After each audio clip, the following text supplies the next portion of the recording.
So, well, all right, Josh. I think the first album we're going to cover this week, I chuckled because when I picked this album, I did not know that there was a Galaxy 500 connection to it. Right. And I did my homework. I was like, oh, famously, Josh hated the Galaxy 500 album On Fire. Matt and I, on the other hand, very, very much liked the Galaxy 500 album On Fire. I'll weave in a little bit of biographical details on Luna as we're talking about the album, but why don't we just go ahead and start? What song did you pick out of curiosity for the opener? The first one I'm going to use for the montage, because we just do the montage in the bonus episodes. We're doing California All the Way. Okay, Good choice. Track or opening track. That's one of the two I put on the playlist as well, so we're on the same page. Yeah. What'd you think of this? So I had mixed feelings. I did not do any research on this band, so I had the Galaxy 500 thing did not, in any way color my perception of this album. It's a clear indebtedness to Velvet Underground, I feel like, on this album. That is definitely one of the people that I wrote down, although it wasn't like a direct pull either. There was other elements. There was other elements, but it did sound very much like Lou Reed at times, and just kind of the style of some of their more pop friendly sounds on this. I think California All the Way I liked the most on this album because it sounded the most different from the rest of the album. It was an outlier for me. It had this kind of bright guitar sound to it. It reminded me slightly of Vampire Weekend in the guitar sound, although not as like twee, I would say. I thought the lyrics were really strong on this album as well. I noticed that. California All the Way is another good example of that, actually. And it has a cleaner sound. It's very different from Galaxy 500 in that they don't have a lot of like kind of the droning or any of the kind of the feedback or the dream pop kind of like murkiness of that. There's a much cleaner sound on this album. There's definitely some dream pop here, though. Yes, I agree. Especially on songs like Great Jones Street. That was dream poppy. There's a Wes Anderson vibe to some of these songs as well, like a song that he put in his movie, reminiscent of kind of some of the 60s garage rock or artists, like the Kinks and stuff that he throws in his songs, or at least in his earlier type of movies, not necessarily his newer ones. But I liked in the dream pop sense, this worked for me. The examples of songs that sound like the Velvet Underground, most of them. Yeah. Especially like Tiger Lily. Friendly Advice would probably be the clearest one for me that came up like that. But there's some other songs on here that don't necessarily sound like that. This Time Around has kind of a more twangy, atmospheric sense to it. The more, I guess the guitar sound is Velvet Underground-esque, but the lead singer also kind of sounds intentionally or not like Lou Reed at times. And that is Dean Wareham, the man from who Galaxy came 500. from Galaxy 500. Yep, same lead singer in both bands. Yep. But overall, I enjoyed this album. I didn't think it was bad, but I also don't think it was like super good or like some sort of like strong hidden gem for me as compared to some of the other albums we've talked about.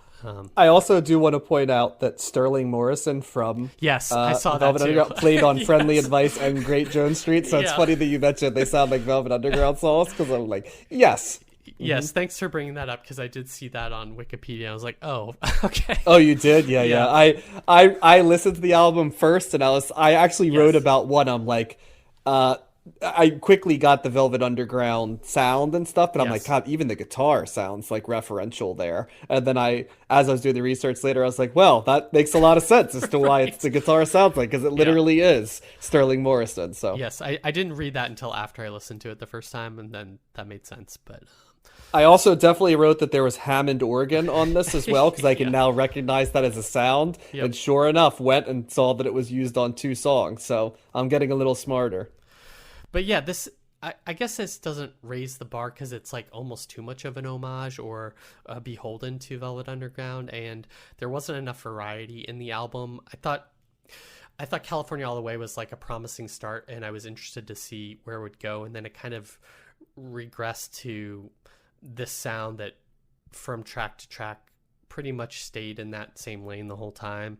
And so that those were some knocks for me, but overall this was a pretty a decent album for me. Yeah, I liked it a lot more than you did. I really like this album. This album is certainly is indebted to the past. The band I wrote down immediately was like the Velvet Underground for sure, and Dream Pop of the 80s. I knew going in that this the one thing I did know was that Dean Wareham was in it, and a song like Tiger Lily definitely sounds like a Galaxy 500 song at times. And by the way, stayed in my head like all week too. That Yeah. Tiger Lily.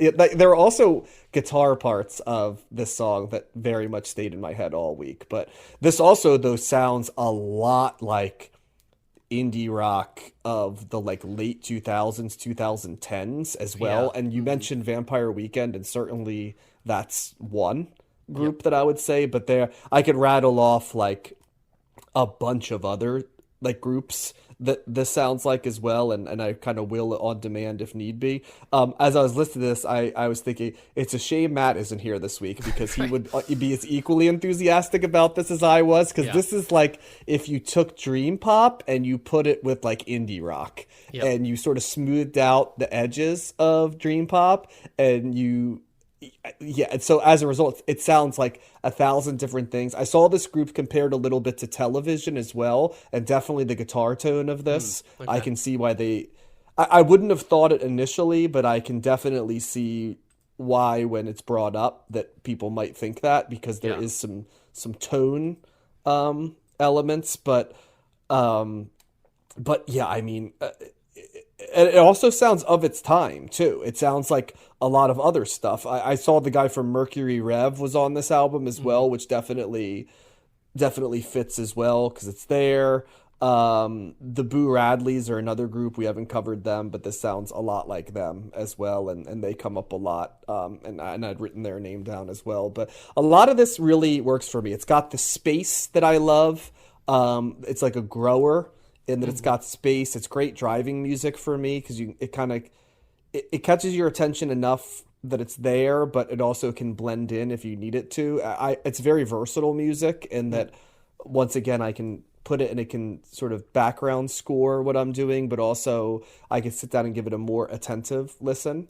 And it's versatile in the sense that it can be relaxing music at night or driving music that doesn't like put me to sleep or blur out along the way, or pleasant in the morning music. And I think just the more I listened to this album this week, the second time and then the third time when I listened to it again, Yep. it absolutely grew on me. I also like the way the album is laid out song wise. I think that Sleeping Pill is like a great last song. I think that description of it being like a Wes Anderson movie score is absolutely right. And a lot of the bands that he used right in that era are in that time period where I said this was sort of ahead of its time. Yeah, it's a sweet spot for me in that it's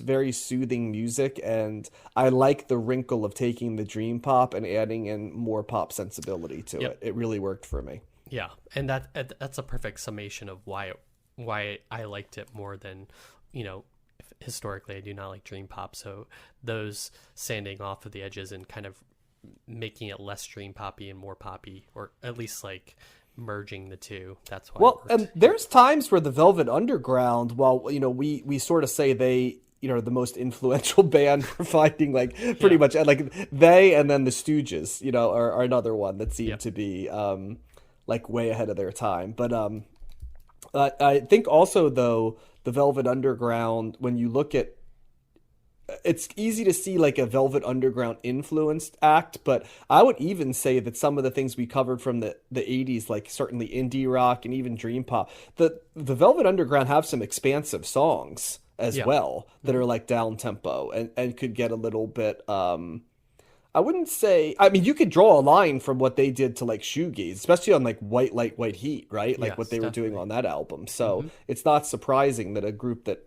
half sounds like half sounds like the Galaxy 500 came from, and half sounds like Velvet Underground would sound just as much like both. So Yep.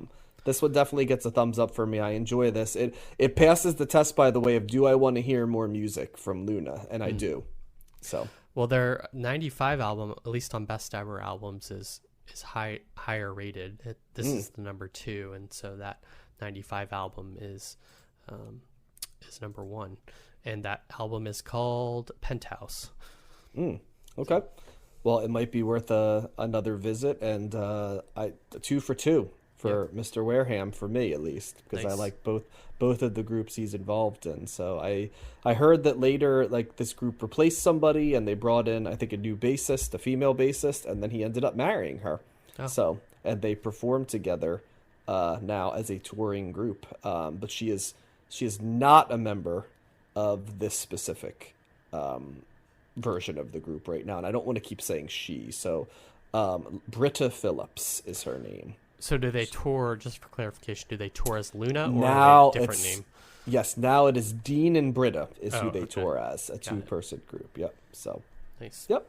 So, and just so that we close the circle right there, the other original members of this group, along with Dean Wareham, who came from Galaxy 500, was Justin Harwood, who was a bassist for a group called The Chills, and Stanley Demeski, who was the drummer for The Feelies, who we covered in Crazy yeah. Rhythms back when. So, Yeah, yep. we all like that album a lot too. And there are some elements of this that sounds like that Feelies album as well. If you listen, a lot of like that stuff from the late 70s and the 80s that we called what was it, post-punk Yep. stuff. There's post-punk elements of this as well, mixed with sort of 90s indie. So yeah, definitely worth checking out if you like some of the influences we talked about, and maybe we'll make our way back to the Penthouse, Josh, and cover that Yeah. album. Okay.